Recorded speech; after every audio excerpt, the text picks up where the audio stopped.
What is important to understand is that our bodies work best for us when blood glucose remains at a constant level, without large fluctuations throughout the day. And to a large extent, blood glucose levels can determine our mood and our energy levels. Just think about the last time you were really hungry. You might find yourself irritable, angry, and moody. We like to call this hangry, and I know that at my house it's clear when somebody needs some food, fast. Anyway, much of this mood change is determined when your blood glucose dips too low or gets too high. And after an overnight fast, we are able to maintain our blood glucose values using glycogenolysis, or the breakdown of glycogen to make glucose, and gluconeogenesis, the creation of new glucose from non-carbohydrate sources in the liver. Now, glycogenolysis provides about 65 to 75% of the glucose released into your blood. And gluconeogenesis provides the remaining 25 to 35% of the glucose released by the liver. Interestingly, once you store glucose as muscle glycogen, it cannot be converted back into blood glucose. It is, in essence, locked in your cells, and it must be used for energy. So, only liver glycogen can help to maintain your blood glucose concentrations, not muscle glycogen. And some carbohydrate foods can have a dramatic impact on how high your blood glucose will rise after a meal. Some foods only have a minor effect on blood glucose, which naturally your body would prefer as it likes things to stay constant. When blood sugar is elevated for a prolonged period of time, numerous detrimental health and body composition outcomes can occur, particularly for people who are hypo or hyperglycemic. The good thing is that we have an index that can tell us how quickly a food you eat will raise your blood glucose levels. You may have even heard of it. It's called the glycemic index. The glycemic index gives us an idea of how quickly 50 grams of a specific food can raise your blood glucose levels compared to 50 grams of table sugar, which is given a glycemic index value of 100. Now, why is this important? Well, by knowing the glycemic index of common foods that you eat, you will have an idea of what your blood glucose response will be after you eat that food. The higher your blood glucose, the higher the hormone insulin is in your blood. If you know about diabetes, you know about insulin. The hormone is highly involved with the storage of carbohydrates into your cells. Insulin also blunts fat burning in most cases. It plays a critical role in this important function of balancing blood glucose levels. If you have high insulin levels for a prolonged period of time, losing fat will likely be much more difficult to do. High levels of insulin also may interfere with your ability to achieve optimal health. Now, you might imagine that foods like breads, pastries, and bagels would have a high glycemic index, and therefore spike your blood sugar. Well, you're correct. But on the other hand, foods like apples, cherries, beans, and nuts tend to have a much lower glycemic index.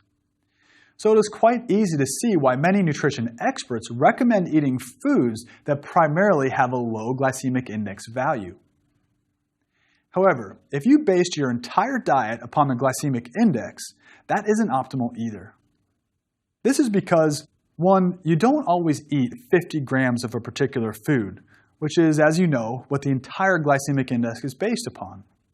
And two, we typically don't eat just one nutrient at a time. You would eat a meal of mixed carbohydrate, fat, and protein. Therefore, if you had a high glycemic index food such as a handful of pretzels, this wouldn't cause much of a problem if you combine them with lower glycemic foods like a serving of vegetables and a lean protein. Interestingly, how you prepare foods in the kitchen can influence the glycemic index of the food as well. For example, simply boiling carrots will raise their glycemic index. It is also important to recall that the glycemic index of a food doesn't tell you much about the quality of that food. For example, the American Diabetes Association stresses that many nutritious foods have a higher glycemic index than foods that we typically think of as junk food. For example, some candy bars have a similar glycemic index value to green peas. So, if you're monitoring the glycemic index of foods only, then you need to be cautious about eating green peas as you would be about eating some candy bars. But do you really eat the same serving size and weight of peas as easily as you would from a candy bar? Well, probably not. You see, it's quite easy to eat 50 grams of some foods, but rather hard to eat 50 grams of others. Celery, for example. So, it is clear that the glycemic index provides a snapshot of good information, but needs to be balanced with some other basic nutrition principles. One of the mechanisms that has been developed to overcome some, but not all of the shortcomings of the glycemic index is called the glycemic load. Well, the glycemic load is the glycemic index of a particular food multiplied by the actual amount of food that you eat. And similar to a high glycemic index, a high glycemic load of a carbohydrate food means that your blood glucose values will increase quickly. This glucose response is used to predict what should happen to insulin levels. The trouble is, there is not always a direct correlation between a high glycemic index or a high glycemic load food with a high insulin response. And for this reason, research from the American Journal of Clinical Nutrition has provided an insulin index of common foods. So rather than eating and measuring how high your glucose gets in your blood, we would measure how high insulin gets in response to specific foods. So the glycemic index, glycemic load, and insulin index are all useful tools, but other methods for choosing carbohydrates should also be considered.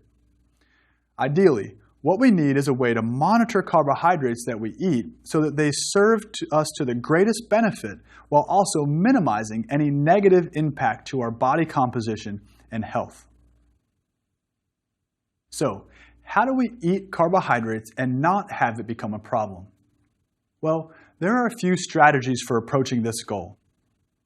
It is clear that a lower glycemic index, lower glycemic load, and lower insulin index foods have the best potential to improve body composition, keep you healthy, and avoid large spikes in blood glucose and insulin.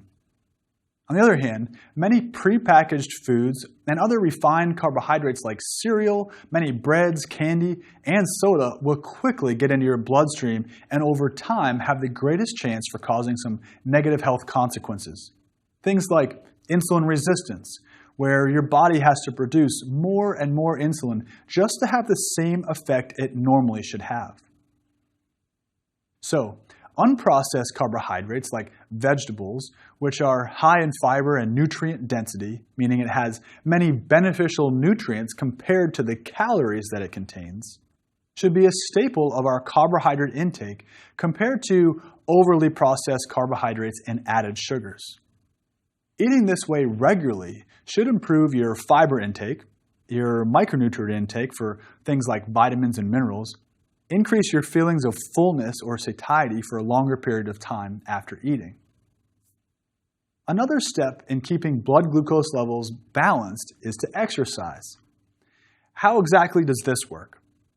Well, getting glucose from your blood and into your muscles and into your fat cells for energy requires the help of the hormone insulin secreted from your pancreas. Cells use a small transporter protein to help glucose enter cells.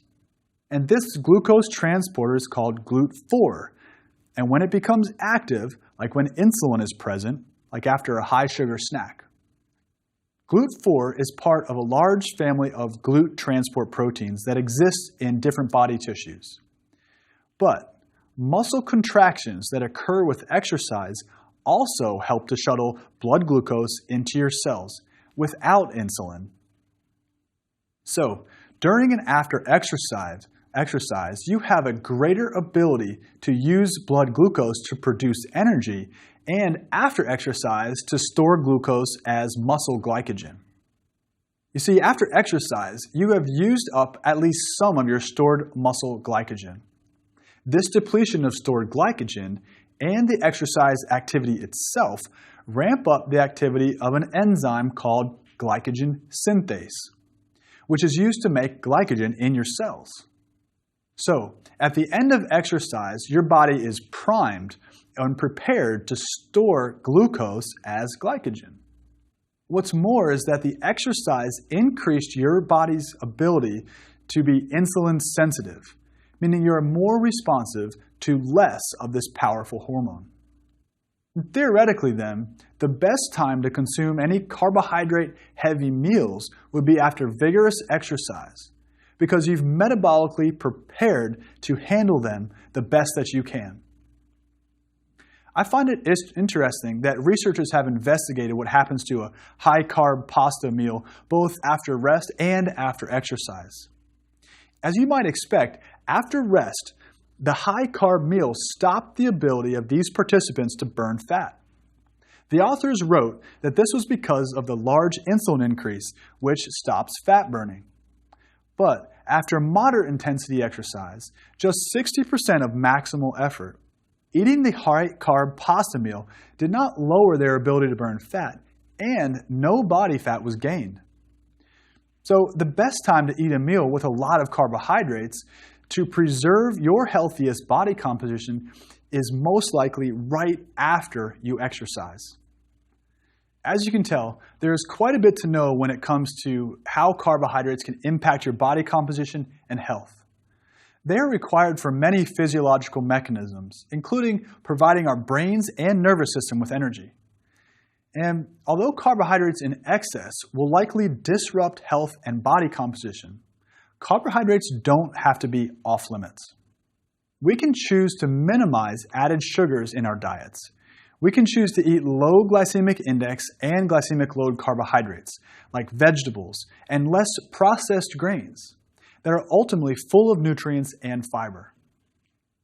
This will help to give us a better overall diet quality and may help to keep us feeling full for a longer period of time compared to a diet with only high glycemic, sugary foods. It also looks like our bodies may best use carbohydrates after moderate to vigorous exercise sessions. It's after exercise when eating carbs would be most likely to restock your glycogen stores so you're ready to exercise again the next day and are least likely to store them as fat.